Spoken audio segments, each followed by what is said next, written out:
Hi, my name is Anita Trapina, and I will be talking about offshore investing today. So, what is offshore investing?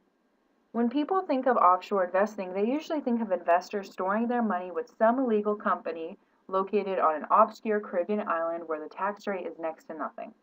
While this is true, there will always be instances of shady offshore deals. The vast majority is perfectly legal. In fact, depending on your situation, offshore investing may offer you many advantages.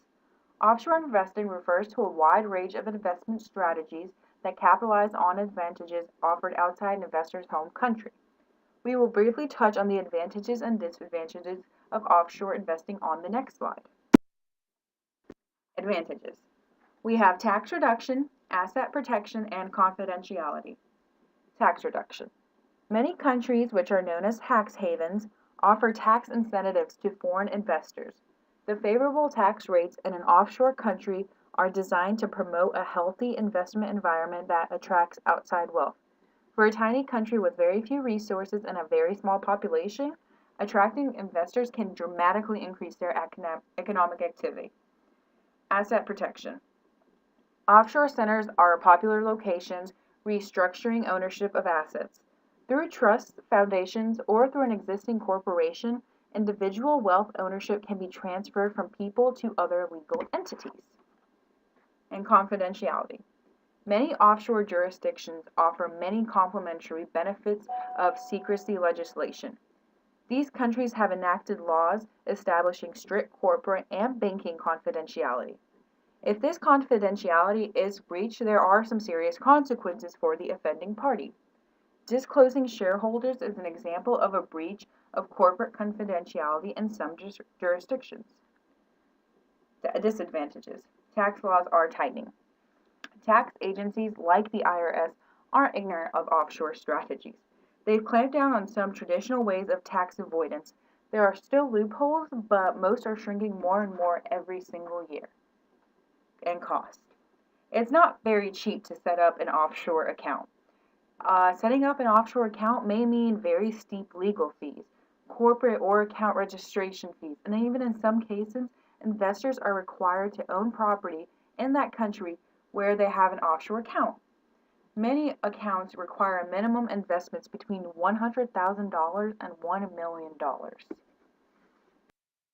I found this map of the top 20 locations for offshore funds, and I thought it was just I picked some countries that I thought were interesting. The Cayman Islands. Popularity is explained by many factors, including a stable government, pro-business policies, and advanced legal system, as well as numerous tax-free incentives with minimal financial regulation and oversight.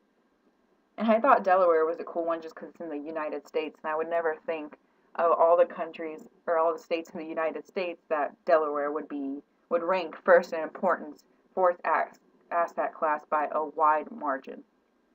Delaware has an advanced business statute that makes it an attractive place for global investors. Switzerland. Switzerland has a modern banking technology not only working on ensuring the security of online transactions, but also on improving user experience via digital means. And Hong Kong. The reasons behind the growing popularity in Hong Kong includes its close proximity with China, the ability to hold funds in a range of currencies, attractive interest rates, and favorable tax laws for investors. So you want to invest offshore and you want to legally do it and avoid the IRS. So how do you do that? So these are 3 reporting laws you must know. So you must acknowledge foreign accounts with an aggregate value exceeding $10,000 each year on your Schedule B on your federal income tax return. June 30th is the deadline for filing a foreign bank account report form with the U.S. Treasury, and that just gives the Treasury a bird's eye look at any foreign bank, brokerage, or other financial account you held during 2010. A special reporting resume has been instated that could affect your tax returns. So if you hold over $50,000 of assets outside the U.S., a law in 2010 passed that you need to file a new IRS form along with income tax return with assets valued over $50,000. And then here's 3 offshore investments you don't have to report. Securities or precious metals purchased directly from an offshore bank, securities, issuer, dealer, or individual. As long as these don't exceed $50,000, you will not trigger the reporting requirement. Safekeeping arrangements. Valuables purchased outside the U.S. and placed directly into a non-U.S. safety deposit box or private vault shouldn't trigger reporting requirements. Again, as long as it's not over $50,000.